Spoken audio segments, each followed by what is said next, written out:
আর কোনো পাতানো নির্বাচন নয়, এবারের ভোট হবে ন্যায় ও ইনসাফ প্রতিষ্ঠার বলে মন্তব্য করেছেন প্রধান নির্বাচন কমিশনার এএমএম নাসির উদ্দিন। নির্বাচন কমিশনের মনোনয়ন বাতিল ও গ্রহণের বিরুদ্ধে আপিল আবেদনের বুথ পরিদর্শন শেষে তিনি একথা বলেন। বিকেলে ইউরোপীয় ইউনিয়নের নির্বাচন পর্যবেক্ষক দল বৈঠক করে প্রধান নির্বাচন কমিশনারের সাথে অবাধ ও সুষ্ঠু প্রক্রিয়া নির্বাচন হবে বলে প্রত্যাশা করে ইইউ প্রতিনিধি দল। বিস্তারিত সাজ্জাদ জাহানের রিপোর্টে।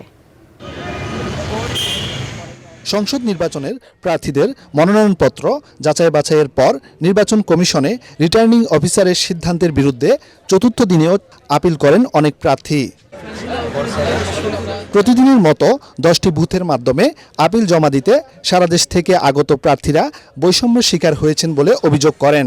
অনেক ত্রুটি আছে যেগুলি খুবই সিলি, একেবারেই নগণ্য, সেগুলি ইচ্ছা করলে সে নিয়ে নিতে পারতো। অনেক জায়গায় অনেক রিটার্নিং অফিসার নিয়ে নিয়েছে, অনেক রিটার্নিং অফিসার নেয়নি। যা আমার সমর্থনকারী কলামে উনি সহস্তে দস্তখত দেয় নাই।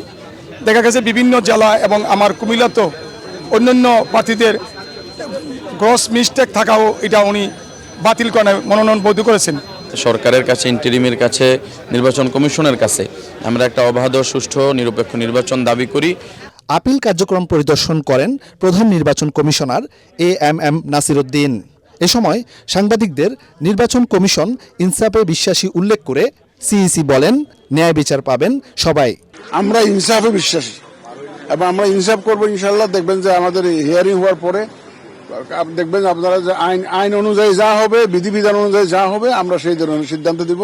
এখানে যে আপিলে যে সবাই আসছে আমাদের এখানে, এটাও তো একটা বড় প্রমাণ যে মানুষ যে কত আগ্রহী নির্বাচনের জন্য, কত আগ্রহী, এটাও একটা বড় প্রমাণ।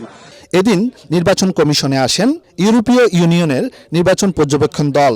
ইইউর নির্বাচন পর্যবেক্ষণ দলের প্রধান বলেন, তাদের প্রত্যাশা আগামী নির্বাচন অবাধ, সুষ্ঠু ও গ্রহণযোগ্য হবে।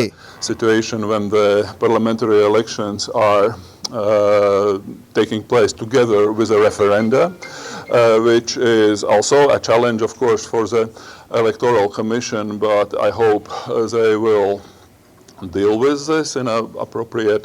বাংলাদেশের সংসদ নির্বাচন পর্যবেক্ষণে ইউরোপীয় ইউনিয়নের 200 সদস্যের প্রতিনিধি দল কাজ করবে বলেও জানানো হয়।